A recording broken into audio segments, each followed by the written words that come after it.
Oi, boa tarde. Bom, a Denise já me apresentou, né? Quem estava aqui na terça-feira provavelmente deve ter assistido a palestra que eu dei sobre o ORCID. O ORCID também é uma espécie de currículo, mas internacional. E hoje eu vou falar um pouquinho para vocês sobre o currículo Lattes. Então vamos lá.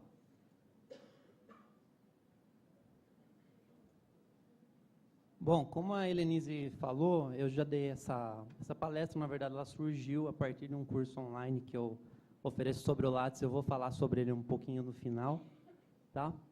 E eu já apresentei essa palestra em UFSCar, Unesp e outras instituições que convidaram também para falar sobre o Lattes. Um breve histórico do Lattes, que a gente usa, mas não sabe muito bem a origem, né? Eu gosto bastante de resgatar o histórico, para a gente ter uma ideia como que surgiu o currículo, né? Então, ele, na verdade, surge a partir da necessidade de criação de um formulário padrão para registro da pesquisa científica, tá? No Brasil. Isso mais ou menos na década de 80, então os pesquisadores, eles sentiram essa necessidade de ter um registro padronizado da produção científica. E ele foi desenvolvido posteriormente, já na década de 90, pelos grupos de pesquisa Stella, da Federal de Santa Catarina, e César, da UFPE. E o lançamento do currículo Lattes, da forma como a gente conhece hoje, né, com esse layout, essa interface, lógico que ele mudou de 99 para cá, ele aconteceu em 99, né, assim, efetivamente, pelo CNPq, hospedado lá até hoje. Então, a forma como ele, né, o layout dele, o design dele, que a gente conhece hoje, foi lançado em 1999. Criação e atualização, pode ser que seja um pouco chovendo molhado falar isso para um público da pós-graduação. Alguém não tem o currículo Lattes aqui? Todo mundo tem, né? Então, ok. Mas isso eu trago essa tela para apresentar para vocês, né, com o endereço ali em cima. A gente tem o primeiro ícone aqui que eu destaquei, né, que é o acesso para o currículo Lattes, para a plataforma de currículos, né. Então, a gente tem a busca e a gente tem ali atualizar currículo, que é onde a gente entra com a senha e o login para fazer as atualizações. Tem algumas outras ferramentas que elas ficam ali embaixo. Devido ao tempo, não vai ser possível entrar em cada uma delas e apresentar, mas só para explicar o que são, né. Então, a gente tem aqui embaixo o diretório de instituições, tá? Então, esse diretório, ele tem todas as informações de todas as instituições de ensino e pesquisa do Brasil, cadastradas aí. Então, se vocês procurarem a USP, vocês vão achar o endereço, o telefone, o dirigente, todas essas informações, tá? Das instituições brasileiras.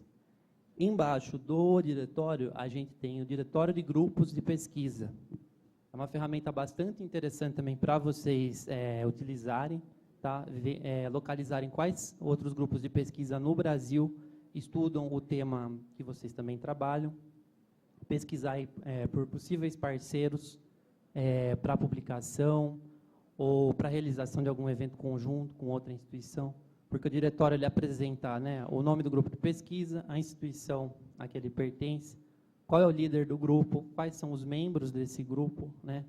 Quantos graduados, quantos mestres, quantos doutores, pós-doutores, técnicos tem nos grupos, né? Então, ele é um banco de dados bem completo com essas informações sobre os grupos de pesquisa no Brasil.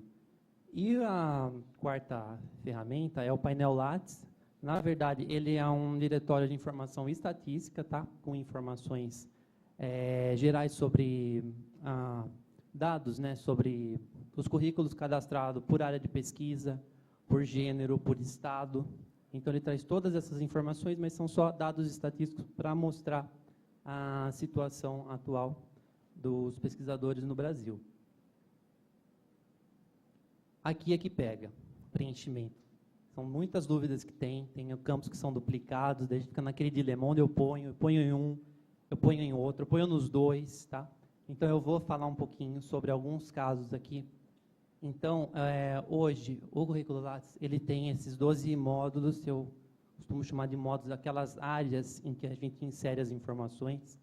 Então, são dados gerais, que são as informações biográficas, a formação, né, em graduação, de mestrado, doutorado, a atuação, que a gente insere os dados aí de atuação profissional, projetos que a gente desenvolve, produções, né, que são a bibliográfica, a artística, as patentes e os registros. Se alguma pesquisa que vier a gerar alguma patente, vocês têm como incluir. Inovação, que também repete patente, eu vou falar isso mais para frente, mas tem alguns outros tipos de documentos que podem ser inseridos em inovação. Educação e popularização de ciência e tecnologia, que são para informações de cunho de divulgação científica, que vai ser o tema da palestra de amanhã. Eventos que você participou e eventos que você ajudou a organizar.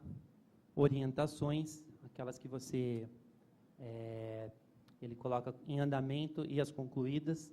Bancas de concurso ou de trabalho de conclusão. E citações também você tem como inserir. Então, eu trouxe aqui alguns exemplos, tá, que eu costumo dar na apresentação, e alguns exemplos que podem ajudar vocês com algumas dúvidas, mas depois vocês podem ir fazendo as perguntas. Então, a gente vê que em muitos campos, muitos módulos do currículo Lattes, às vezes lá no final tem um campo outros. Então, você está com o seu certificado na mão, você está com alguma publicação, e você fala, meu Deus, não se encaixa em nada aqui do currículo Lattes, eu não vou cadastrar, vai, coloco em outros. Porque como o Lattes tem muitas brechas, ou às vezes tem alguns campos que eles não são tão claros assim, se a gente pode ou não incluir uma informação, lance mão do outros e inclua essas informações lá, tá? Porque ele é um campo aberto, vocês podem incluir qualquer informação que vocês não localizarem um campo específico para cadastrar, tá? Tem um outro que eu trouxe aqui, que é formação complementar, que isso também gera um pouco de dúvida. O que a gente inclui nessa formação complementar, né? Todo tipo de curso, tá? Programas de formação, programa de aperfeiçoamento, atividade de extensão, dentre outros, que não seja curso acadêmico formal. Eu não trouxe aqui, mas vocês também podem incluir aqui curso de idioma, tá? Inglês, espanhol, francês, enfim. Também vai entrar aqui porque é um curso acadêmico não formal, ou seja, não é como uma disciplina na universidade que você tem que ter frequência, tem avaliação, tem nota, ou é uma carga horária diferente de uma disciplina, tá? Então, vocês podem cadastrar esses outros tipos de cursos aqui em formação complementar. Tranquilo? Alguém se identificou com alguma situação aí? Bom, atuação profissional. Atuação profissional, o Lattes traz duas áreas lá, né? O vínculo e a atividade. Então, qual é a diferença, né, entre eles? O vínculo é a relação empregatícia que você tem com a instituição na qual você trabalha. Atividade é aquilo que você faz dentro da instituição. Ou, por exemplo, eu sou bibliotecário aqui na USP, esse é o meu vínculo de trabalho com a USP, bibliotecário. Quais atividades que eu faço? Atendimento ao usuário, realização de palestras, participação em comissões de trabalho. Enfim, essa é a diferença. Então, isso às vezes causa um pouco de dúvida também, tá? Então, vocês devem tratar dessa forma aí o vínculo e a atividade.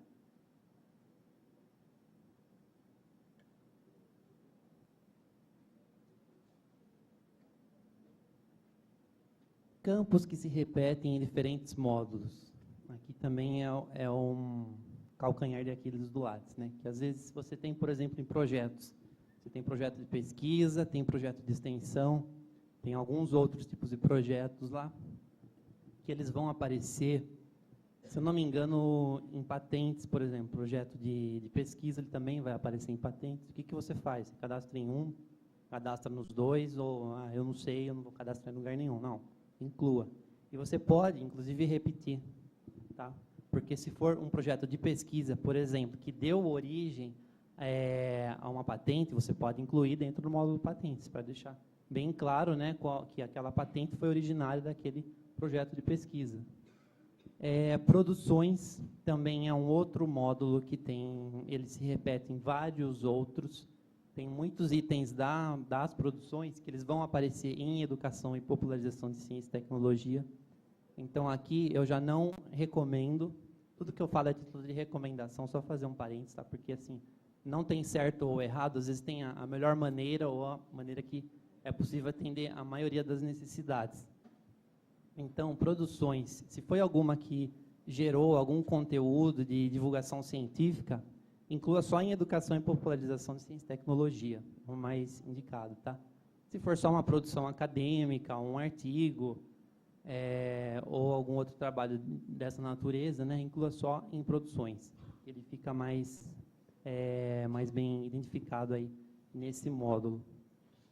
Bom, inovação e patentes, a gente também tem algumas similaridades, alguns campos que se repetem nesses dois módulos, tá? Então, pode incluir em patentes, registros e também inovação? Pode.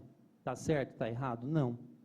Mas você pode, aí, dependendo, algumas áreas também adotam, às vezes incluir só em um campo ou em outro, tá? Mas aí, como ele é livre, vocês podem fazer da maneira que vocês acharem mais adequado. Em relação às citações, a gente também consegue incluir dentro do currículo Lattes, tá? Ele dá hoje as opções de incluir as citações do EASY. EASY é a Web of Science, que é uma base de dados internacional. E como que vocês podem incluir as citações da Web of Science dentro do Lattes? Pelo Researcher ID. Researcher ID, ele é um identificador digital de autor, tá? Como o ORCID. E vocês podem fazer essa inclusão automática, tá? Então, se vocês já têm uma conta no Researcher ID, já têm os trabalhos cadastrados no Researcher ID, vocês conseguem pedir para o Lattes puxar do seu Researcher ID e carregar todas as citações do trabalho, tá? Então, isso vai aparecer automaticamente dentro do seu Lattes. Você entra no currículo, insere o número do seu Researcher ID, dá um enviar e ele já vai carregar os dados automaticamente. O Lattes também permite incluir citações no Cielo, no Scopus e outra base bibliográfica. O que é essa outra base bibliográfica? Alguma base específica da sua área de pesquisa, tá? Então, tem um porém aqui. Esse processo é manual nessas bases. Com muita coisa que ainda acontece no Lattes, é feito para essas bases manualmente. Tá? Então, vocês têm que incluir o total de citações, total de trabalhos, data e forma do nome do autor citado. Tá? Todas essas informações vocês têm que entrar no currículo Lattes, numa janela, entrar no Cielo em outra janela. Aí você pesquisa quais são os artigos que eu tenho no Cielo, fazer a contagem, quanto cada um recebeu de citação, voltar no Lattes e inserir lá.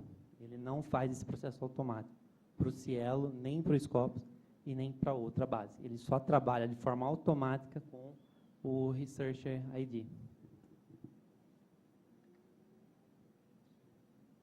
E como a gente já falou na terça-feira do ORCID, né? Ele, em 2016, ele passou a ser possível inserir o ORCID dentro do currículo Lattes, tá? E, na verdade, esse passo a passo que eu fiz foi em decorrência de uma demanda que surgiu na empresa que eu ofereço o curso online do Lattes, tá? Então, a proprietária da empresa, ela me perguntou se eu já estava sabendo disso, porque às vezes surgem algumas coisas no Lattes que eles não publicam, não avisam ninguém, é quando a gente está usando, que aparece, nossa, isso aqui não tinha, né? Será que é novo, não é? Daí eu fui pesquisar como fazer, eu criei esse tutorialzinho aqui, são 7 passos, é bem simples, tá? Para incluir o ORCID, daí eu publiquei no meu blog, mandei para ela, muitas universidades também replicaram, porque era uma informação nova, como o ORCID também está crescendo, então muitas agências de pesquisa estão pedindo, revistas estão pedindo também nacionais, internacionais, para que o autor tenha o ORCID já, e no momento da submissão do artigo ou de um envio de um projeto de pesquisa. Bom, em relação à atualização do Lattes, né, por que é importante você manter o seu currículo Lattes atualizado? Ele mostra o desenvolvimento da sua vida acadêmica ou profissional, que embora o Lattes seja um currículo acadêmico, ele pode sim ser usado para fins profissionais. Por exemplo, eu sei que na área da medicina, os médicos, por padrão, eles adotam o currículo Lattes como currículo oficial. Tá? Então, isso é comum na medicina, que como eu falei antes, às vezes Algumas áreas adotam alguns critérios específicos de uso do Lattes ou de preenchimento também, né? Ele pode ser usado tanto para acadêmico como profissional, embora o foco dele seja acadêmico, né? Mostra o desenvolvimento dos seus projetos, o que você está pesquisando, o que você está desenvolvendo, as publicações, né? Se você está comunicando as suas pesquisas para os outros pesquisadores e outras informações. Quando atualizar o currículo Lattes? Isso é uma questão que às vezes as pessoas têm dúvidas, né? Uma sugestão a cada 3 meses, tá? Essa sugestão foi um professor meu na graduação, que ele indicou, numa aula que ele explicou sobre o currículo Lattes, né? E por que esse 3 meses, né? Eu não tirei esse número mágico 3, né? Não é um número mágico, mas assim, é um tempo razoável que às vezes você já teve para ter participado de algum evento, ou publicado algum trabalho, ou ido a algum congresso, feito alguma visita técnica, enfim. É um período aí relativamente razoável que você vai ter alguma informação nova para poder inserir no currículo Lattes, tá? Ideal, que cada um defina o seu próprio período de atualização, né?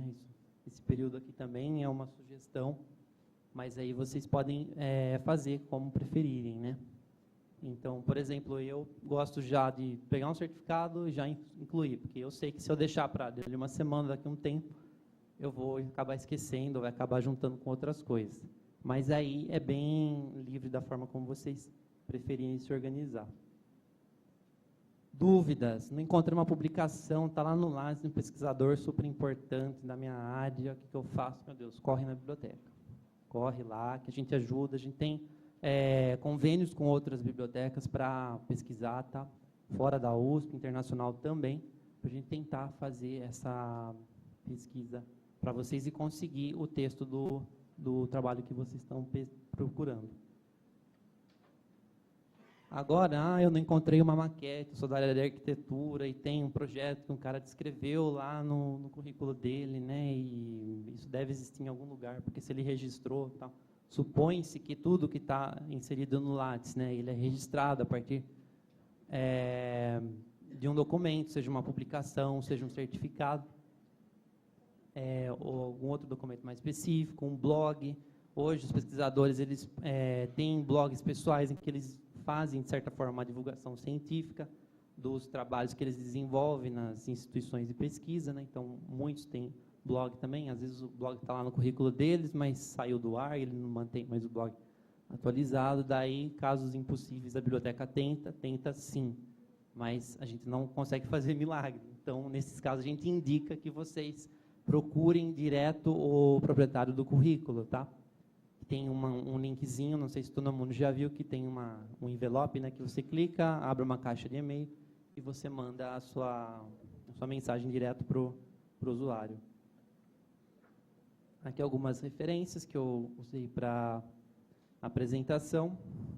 Mais informações sobre o currículo Lattes. Aqui está o link do curso que eu ofereço online, tá? Ele é um curso MOOC, ou seja, ele é um curso massivo, aberto e gratuito. Ele só tem uma taxa de certificação se vocês quiserem o certificado. Ele pode ser pedido, inclusive, depois que vocês concluírem o curso, tá? Então, se daqui vocês fizeram o curso, por exemplo, agora, daqui a um ano, vocês vão querer precisar do certificado desse curso. Podem entrar em contato com a empresa e fazer a solicitação que o certificado será emitido, tá? Então, está aí o link. Depois a apresentação vai ficar disponível na página para download, para vocês poderem baixar, consultar, enfim. Qualquer dúvida que vocês tiverem, eu fico à disposição na biblioteca, tá? Está aqui o meu e-mail, telefone, mas também podem me procurar pessoalmente para qualquer dúvida que vocês tiverem. Perguntas? Tranquilo? Tem uma pergunta. Pode fazer.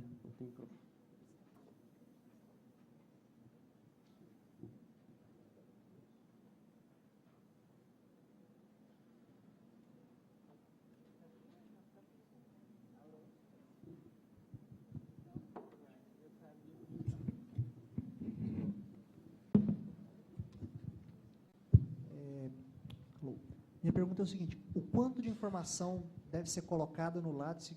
Quanto, sei lá, eu preciso de tempo de tirar um pouco de coisa também para não ficar um currículo super inchado, sei lá, eu ganhei o campeonato de ping-pong, não vou colocar isso. quanto que coloca, não coloca, cada palestra que eu assisti, qual que é esse filtro de o que colocar, o que não colocar?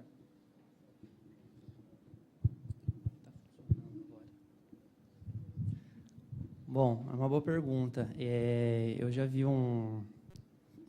tem uma série de vídeos no YouTube de um professor de letras, professor Fiorin, lá da USP de São Paulo.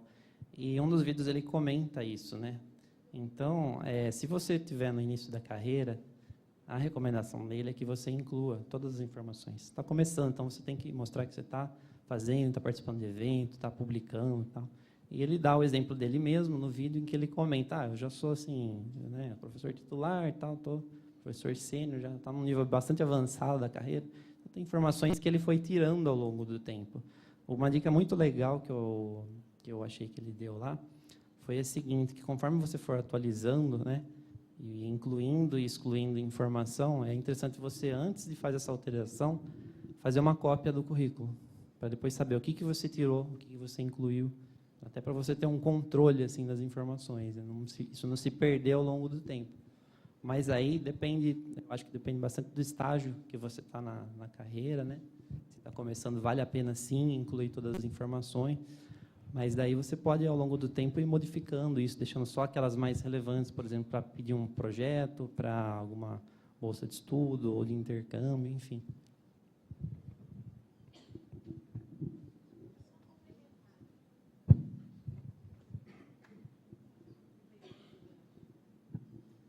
Mas isso é recomendado? Retirar? Ou posso deixar lá e só ir inserindo? Pode deixar. Não tem nada que diga o contrário para você deixar, não tem nada que diga o contrário para você retirar. É sempre uma sugestão, essa questão de gestão do currículo, né? O que você inclui, o que você não exclui. E quando você vai num evento e apresenta um trabalho, e aí sai nos anais do evento, e depois pode ser que seja publicado numa revista, você vai colocar repetição lá, tipo comunicação oral, depois publicação em anais, depois em revista, ou você acha que só um é suficiente? Não. Você inclui os dois. Inclui a publicação nos anais, porque publicação nos anais é um tipo de publicação. Tá? Inclui a publicação na revista, porque publicação em revista é um outro tipo de documento, portanto, é um outro tipo de publicação. Na verdade, você vai ter dois registros. Tá? Mas são publicações distintas, são formatos de apresentação do documento distintos. Tanto que ele prevê, né, os dois campos, mas se for um evento que publicou nos anais e na revista, também incluído nos dois. Eu queria saber se existe algum tipo de recomendação em relação ao campo de apresentação, né, do pesquisador em si, aquele primeiro campo do Lattes, né? Às vezes surge muita dúvida se coloca numa ordem cronológica, quais são as informações mais relevantes, porque assim, pelo menos eu vejo como uma porta de entrada, é a primeira página que abre. Então eu queria saber se tem alguma recomendação. Sim, sim.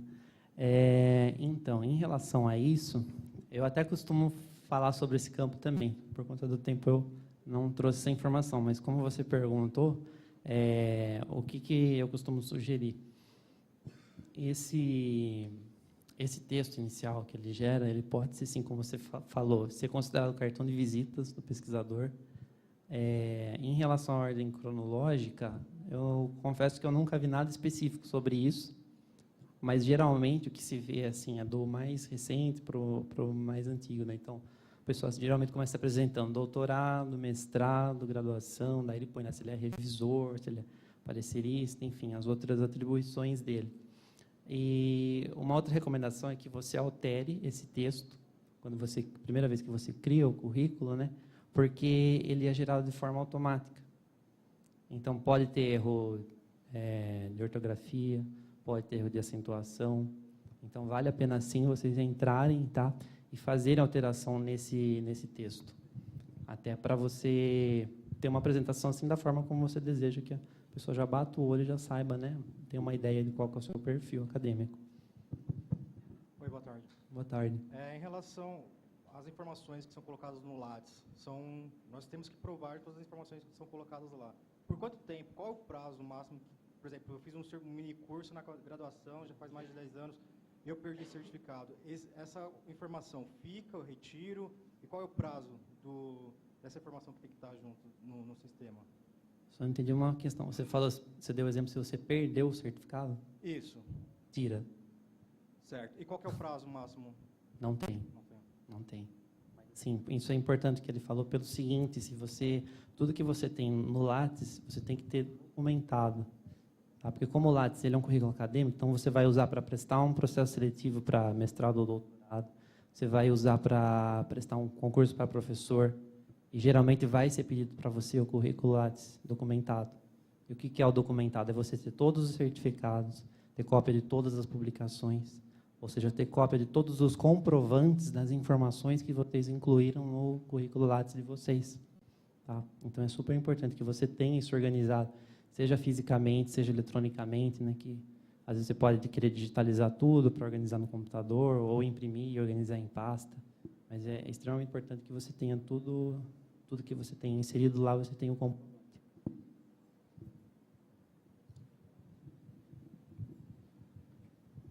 Bom, pessoal, então eu agradeço, a gente já vai para a próxima palestra. Então eu vou passar para a Helena, que ela vai falar um pouco para vocês sobre normas. Obrigado.